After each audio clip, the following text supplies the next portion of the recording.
नमस्कार दर्शकबिन, यति बेला म उपस्थित छु तिराप गेट ब्रिजको तल नदीमा। यहाँ चाहिँ हेर्न सक्नुहुन्छ हाम्रो तिराप गेट आञ्चलिक छठ पूजा समितिले एउटा भव्य रूपमा एउटा छठ पूजाको यहाँ आयोजन गर्नुभएको छ र यहाँ सबैजना यहाँ दर्शनको लागि आइराख्नु भएको छ। र यहाँ हेर्न सक्नुहुन्छ सूर्य भगवानको प्रतिमा चाहिँ यहाँ नदीको बिचमा राखिएको छ र यो चाहिँ ब्रिजको तल छ। म तपाईँलाई देखाउने प्रयास गर्दैछु। यहाँ हेर्न सक्नुहुन्छ कति सुन्दर प्रतिमा छ यहाँ हो र श्रद्धालु भक्तगणहरू पनि यहाँ आएर पूजा गरिराख्नु भएको छ।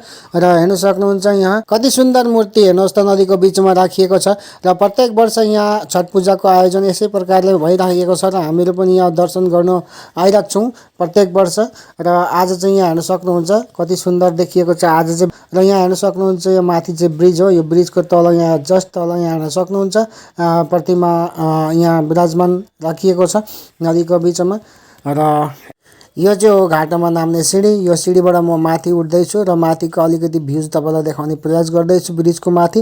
र यहाँ हेर्न सक्नुहुन्छ विभिन्न तरहको लाइटिङ छ यहाँ। यहाँ चाहिँ हेर्न सक्नुहुन्छ घाटाको एन्ट्रेन्स गेट जो जुबिन्दाको फोटो लगाइएको छ। उहाँलाई श्रद्धाञ्जली अर्पण गर्दै यो आजको कार्यसूची यहाँ चाहिँ प्रारम्भ गरेको छ, सुरुवात गरेको छ। र यो गेट हो। यहाँ गेटबाट उहाँ नदीतिर जाने यो रास्ता छ। उहाँ चाहिँ यहाँ हेर्न सक्नुहुन्छ। म तपाईँलाई चारैतिरको भ्यू चाहिँ देखाउँदैछु किनभने अहिले चाहिँ यहाँ सबै श्रद्धालु भक्तगणहरू वा दर्शकबिनहरू यहाँ आइपुगेको छैन। अलिकति छिटो भएको छ, अलिक पछि यहाँ भिडभाड हुनेछ। र यहाँ हेर्न सक्नुहुन्छ रङ्गमञ्च। यो रङ्गमञ्चमा आज चाहिँ सांस्कृतिक जो कला सांस्कृतिक नृत्यहरू यहाँ चाहिँ हुने छैन। र यहाँ चाहिँ हेर्न सक्नुहुन्छ यहाँ मूर्तिहरू राखेर यहाँ दर्शाएको छ कि छठी मैयाको पूजा के कस्तो तरिकाले गर्छन् भन्ने कुरो यहाँ देखाइएको छ, दर्शाइएको छ।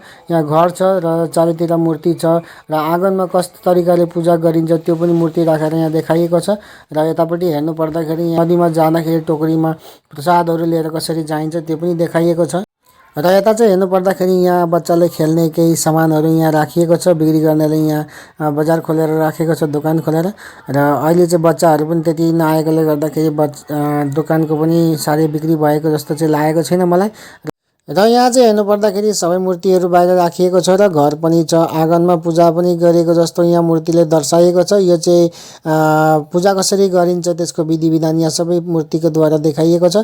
र मेरो साथमा एकजना भाइ पनि छ। हामीहरू दुईजनै गएका थियौँ छठी मैयाको उहाँ पूजामा यो घाटको तल र हामीले पनि दर्शन गऱ्यौँ। साह्रै रमाइलो लाग्यो। हजुरहरूलाई कस्तो लाग्यो भनिदिनु होला। र मलाई चाहिँ साह्रै रमाइलो लाग्यो। र मैले चाहिँ यो भिडियोको मार्फत तपाईँलाई सबै कुछ देखाएँ। तपाईँहरूलाई कस्तो लाग्यो भिडियो हेरेर छठी मैयाको दर्शन पनि गराएँ मैले तपाईँहरूलाई। के कस्तो लाग्यो कमेन्टमा अवश्य भनिदिनु होला र एउटा मिठो प्रतिक्रिया दिनु होला। र मेरो यो भिडियो यतिमै अन्त गर्दैछु र धन्यवाद।